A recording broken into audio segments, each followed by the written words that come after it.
Sumit, first question to you, and we run an entrepreneur strategy. That is our flagship strategy. That is Sumit's baby, that he's seen it grow from $0 to about $2.5 billion that it is, amongst the various other strategies that he oversees.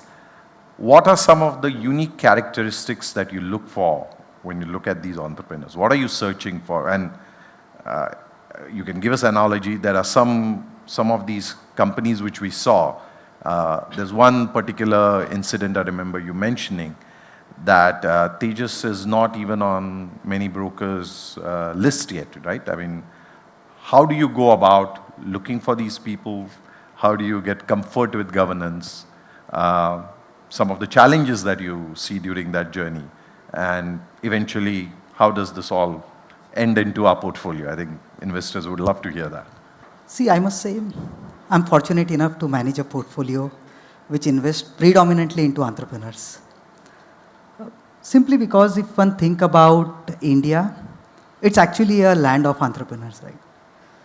Many of the businesses, many of the opportunities that we see that are coming up, possibly are first harnessed by the entrepreneur's vision, their passion, their execution. So it's a pretty interesting strategy that we run. So what is it that we look for in an entrepreneur? Because there are so many entrepreneurs, how do we pick and choose, let's say, close to about 25, 30 entrepreneurs for our portfolio? Predominantly, when we look at entrepreneurs, we generally don't look to buy run-of-the-mill entrepreneurs. Many of the time, what we see is what is the kind of pioneering work that these entrepreneurs have done. They have to be different. They can't be doing me too work, right? So we had few people, few entrepreneurs coming and presenting during the day, right? So what Dixon does is somebody who is, in a way, very low-cost manufacturer of the large opportunity that we see here in the country in terms of EMS, in terms of electronic manufacturing space that we would see. Similarly, when we think about Astral Polytechnic, Astral Limited, they converted a seemingly commodity product into something called as brand. Right?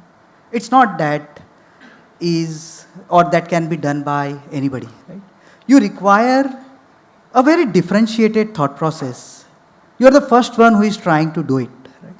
So that is something that we really look for in the entrepreneurs that we really invest into. And this vision, this passion is not in isolation. It has to be backed by very prudent capital efficiency. Right? Because this vision can be maverick. Right? It can't be just one piece. Right? At the end of the day, we are financial investors. We need to harness their strength. Right? We also look for how these entrepreneurs behave across cycle. Because it's vital. When we invest into entrepreneurs, there is a chance that we may err on somebody who may not be possibly whom we can trust. Right? That's a possibility. He may mess up with respect to capital allocation. He may mess up with respect to some other stuff. Right?